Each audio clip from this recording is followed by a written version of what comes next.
What is up, everyone? I'm Skratch. Welcome to the channel. This is another Raid Shadow Legends video. Hope you guys are having an amazing day. In this video, guys, I want to talk about epic champions that hit harder than legendaries. Some of them even harder than some mythical champions. And yes, we have a lot of amazing epic champions. And now with the empowerment, they actually became even better. Crazy epic champions that should be used if you have them available, at least in faction wars, in Seer, and other areas that require us to use epic champions. Now, I do have a plan, guys, okay? I have a plan for the near future to try most of these epics in the Hydra clan boss, and of course, crown the ultimate goats, because we have quite a few of them that are absolutely demolishing the Hydra clan boss now. And yes, having blessings on them plays a very important role, of course. Let me start with the very first champion, guys. We will go in a faction order, but we're going to start with the bottom faction. Now, in the Sylvan Watchers, while we do have some amazing epic champions, none of them are doing, like, absolutely disgusting damage, okay? We have awesome champions in here, like Mistrider Deity, we have Ruela, tons of awesome champions that bring a lot of utility next to the damage, but the damage is not something that's astronomical, okay? Now, in the Shadowkin, on the other hand, we actually have quite some damage dealers. I'm gonna start with Nogoro, and some of you guys might be like, why Nogoro over Gembo? Just because he has much better multipliers, guys. And overall, Gembo can bring you kind of like different things that will be beneficial for the fight, but I feel like Nogoro is just too nasty, okay? Attacks all enemies, decreases the cooldown of this skill by 1 turn when attacking under an increased attack. This has a 4.5 multiplier, which is very solid. The A2 attacks one enemy, places a block buff debuff for 2 turns. If the champion is under an increased attack buff, steals all buffs from the target enemy before attacking. So this can be very nice too. Pretty solid damage from the champion. I actually love using him in quite a few different areas. Places an increased attack on himself too. I just wish this would be at the beginning of the turn or at the beginning of the round, you know? That would definitely put this champion in a much better spot. Now, I haven't tried him in the Hydra, but I'm looking forward to see what he can do in there. The next champion is just absolutely insane if we are talking about Hydra clan boss. Yes, she's not going to be good in I don't know, arena. She's not going to be good in most of the dungeons. But when we are talking about the Hydra clan boss, this A1, guys, will generate so much freaking damage. Honestly, I cannot wait to make a video where I'm going to take her over 1 billion damage on Nightmare. That will definitely prove how effective she can actually be. You want to build her on a 9-piece Slayer set. Nogoro works great on Savage or Merciless or Lethal or Cruel, whatever you might have available. But Oboro, the best set for her, will be a 9-piece Slayer set. If no, you're going to downgrade to Merciless just because that ignores 35% of the target's defense. If no, you're going to go to Savage or Lethal or something else that will allow you to do a lot of damage. And while this skill in general might not seem like is insanely powerful in other content, trust me when I'm telling you, for the Hydra clan boss, Oboro is an absolute freaking monster. Most probably a top 15 damage dealer in Raid Shadow Legends, and it's all about the basic skill. You don't even have to use the other skills, guys. That's it, just the basic skill. Now, if you use the other skills, of course, you're gonna get tons of buffs, which are definitely not a bad idea. Shame the aura is only for dungeons, but definitely do not sleep on Oboro if you guys have her. Then, moving over to the dwarves, right here again, we have some amazing damage dealers, and of course, Geomancer doesn't do raw damage dealer. He's an amazing champion. He deals crazy damage on some of the bosses, but he's not really fitting on our list today. That's not what we are doing in here, but we are going to talk about, of course, Morag. What a beast. Now, I've been sleeping on this champion for a long time, and I only started using Morag with the Seer. My god, she was one-shotting Marichka and those crazy waves on Sintranos, you know, and this AoE is very strong. Having the ally attack, grant an extra turn if you kill an enemy, which is very nice. Defense-based champion. She doesn't have a very high base defense, but she's very powerful. Not only to deal damage, but even to offer you a bit of a support with the buffs that she brings. Gala Long Braids one of my most favorite epic damage dealers in the game. Now, I used this champion for a very long time in the past, guys, as a sniper in arena. The main thing with her is that she enables you to take down 2 tanks at the same time. Now, of course, now is a completely different story with stone skin reaction and God knows so many different things that are happening in the game right now. But with this skill, a triple hitter, each hit will ignore defense, and then of course grants an extra turn. You can move over into the A2, ignore 50% of the target's defense, put the other enemy to sleep. Not to mention, she was one of the best epic damage dealers for faction wars as well in the entire faction. Very, very effective for a lot of content, even on dungeon bosses if you are lacking other damage dealers.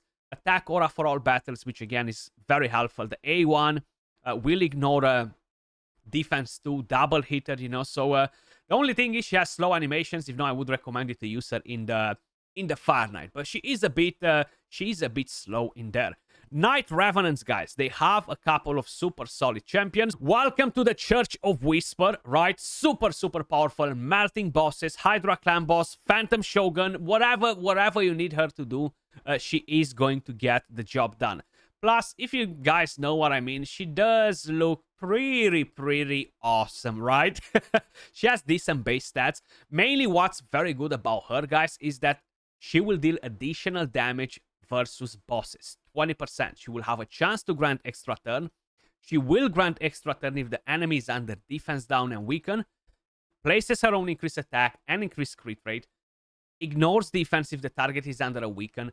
Crazy good damage from this champion, right? So 100%, if you have a blessing on her especially, do not sleep on her because she will 100% surprise you. Then we have another champion in here that's kind of like low-key, and I'm going to explain in a second why is this champion so low-key. Skullcrown, she's nice, but she doesn't really have better multipliers than most of the legendaries. I still like Skullcrown a lot, and Sinesha. I feel like they're an amazing combo, but they're not really as powerful as they used to be. So they're not gonna make my list in today's video, guys. But a champion that was hitting harder than Tranda was Kitis, okay? And a lot of you guys might not even know why. He has this secret skill. Attacks all enemies 2 times. Damage increases according to the amount of HP this champion has lost. This is a secret skill, and only if you are worthy enough, you're gonna be able to use it. Basically, was a strategy where you have a Cardinal on Stone Skin. You let the enemy team die, you revive with Cardinal, and he will have this secret skill unlocked. And he will hit so freaking hard, guys, that he was wiping pretty much every enemy team. And he can still do that. The only thing is you need to remove the stone skin before, or to let them take enough turns, and then do it. I definitely want to do a follow-up video on this champion and that strategy in the next couple of weeks. I was actually thinking about it a few days ago. He's just too good, and I feel like a lot of people are kind of like not even aware of what he can do. I'm not saying that he's going to be extremely effective in Platinum Arena or anything like that, guys, but he's a pretty nice touch, you know. I'm curious if you could catch enemies off guard in live arena with that. I'm pretty convinced that you could do it. You could do it. Then moving over to the Dark Elves, we have one champion in here that is absolutely insane, and that is Durandil, guys. Very, very strong damage dealer. Like, honestly, he puts some of the legendary champions to shame without even having to make any efforts, okay? With the A1 double hit, he has a chance to land the freeze. Nothing too crazy. The A2 attacks all enemies, will ignore 15% of the target's defense. You will get Thermiter for every critical hit. And with the A3, attacks one enemy, will ignore 50% of the target's defense. I want to try him in the Hydra Clan boss, and I will. Probably tomorrow or the day after, you will see the video on Durandil, because I'm very, very curious to see how hard he can hit on the Hydra Clan boss. Most of these champions, guys, are best built in Savage, Merciless. If they have a lot of AoE attacks, of course, Slayer is the way to go. That's why I'm not mentioning it for each champion individually, because then I might end up with a 5-hour-long video talking about the same thing 15 times, basically, you know, because we're gonna have exactly 15 epic champions on this list, guys. Moving over to the next one, from the Undead Hordes. Right here, there are a couple of a couple of nice champions worth mentioning. Anax. When we are talking about clan boss, guys, I would not suggest you to try him in Hydra because he's going to be pretty pointless. Yes, he will hit hard with a basic skill, but you know what? It doesn't really bring you that much for Hydra clan boss. But he has very, very good multipliers if you're talking about clan boss. If you're talking about the Dragon Dungeon, if you're talking about other dungeons where poisons might be effective, he's actually going to absolutely demolish. Plus, he has a very nice passive. He brings weaken with this skill. He brings decreased accuracy and poisons with this skill. Defense down with the A1 with a double hit. And this has very, very solid multipliers. Definitely do not sleep on Anax. Now, the next one from here, guys, might come as a surprise to quite a few of you guys. I absolutely love freaking Hexia. I've made a video ages ago on this champion. She hits so damn hard, guys, okay? You have no idea. She just one-taps on the Synthranos in the Cursed City. Super strong. You have an attack aura for faction creeps, which is useless if you're not doing faction creeps. For faction creeps, she is the... she's gonna be weak affinity there, so might not be the perfect champion to use versus all the spirit champions. But you know what? That's exactly what I'm doing in the Cursed City, and she works with a couple of retries. The A1 has a chance to land defense down. Pretty decent damage. The A2 attacks one enemy, grants an extra turn, and places an increased attack buff on the champion for 2 turns if this attack kills an enemy. The damage will increase by 7.5 for each debuff on this champion, stacking up to 30%. Now imagine pairing her with Gurptuk, giving her the right masteries to increase this damage for each debuff even more. How much damage you can get from here. And the A3, again, another single target hit. You will place increased speed on the champion and a lot of damage. With these 2 skills, you can one-tap 2 different champions in the Cursed City. That's how strong she actually is, you know.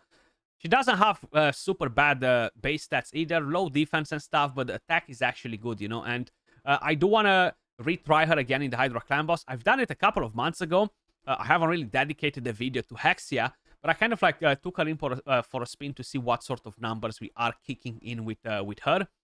The Demonspawn have one solid epic champion that really deals a lot of damage, guys, and that is Magnar. Now, he is one of the best HP-based nukers in the game. There are not many other champions that can beat him in terms of damage. Yes, I'm not talking about Taras, or I'm not talking about King Narcissus, or some of the mythicals, but when we are talking about other HP-based damage dealers, and we have tons and tons of them, Frolny, I'm talking about you, Magnar will put them to shame.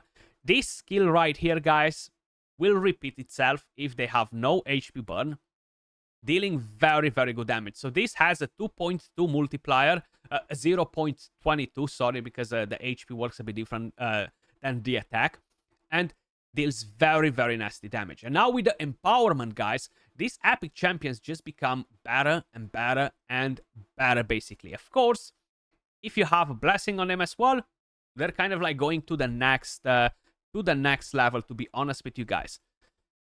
The next one on the list from the orcs, Seer. Like, who else, okay? Who else but Seer? Like, my god, Karma Burn has been the same nasty skill since they buffed her 4 years ago.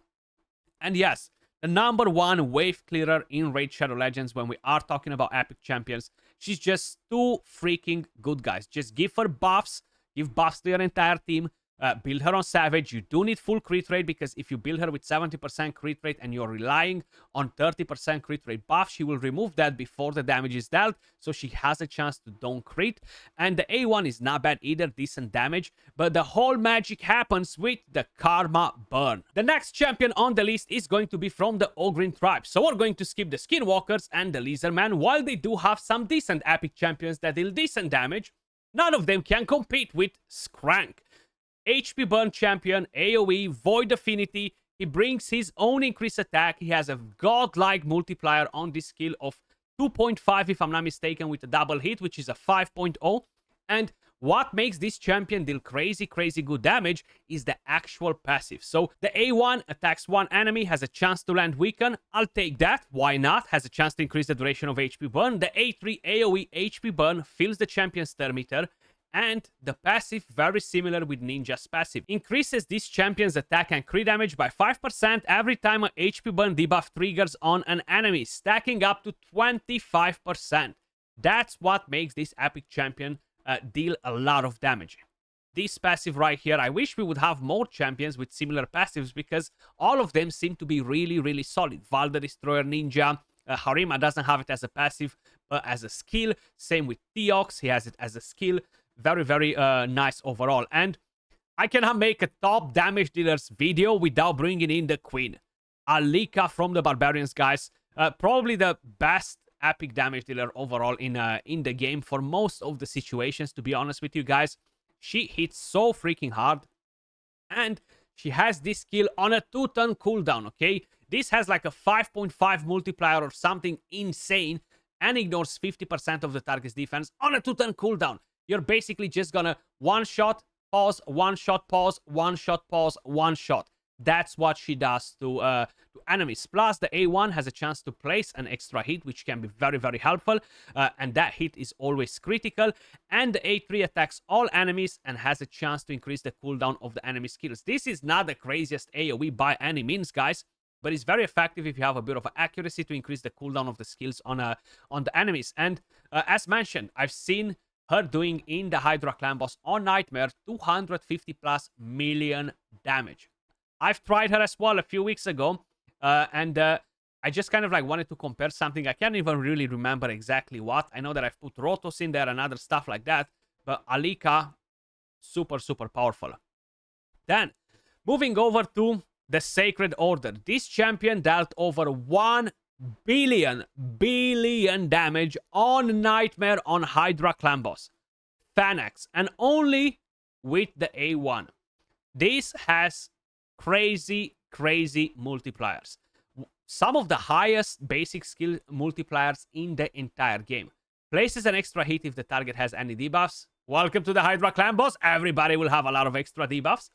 The rest of the skills are not bad either. He can bring block buffs. I would still give him a bit of a buff just to make this skill on a 3-turn cooldown instead of 4 and 100% chance to land the debuffs. I feel like that would just make Finax complete. And maybe even these block buffs, you know, make it be 100% chance. That would be nice, Plarium. That would make Fanax a pretty solid champion, not only as a damage dealer, but just in general as a debuffer too. And yeah, this skill, guys, very strong. Again, you want to build him on Savage.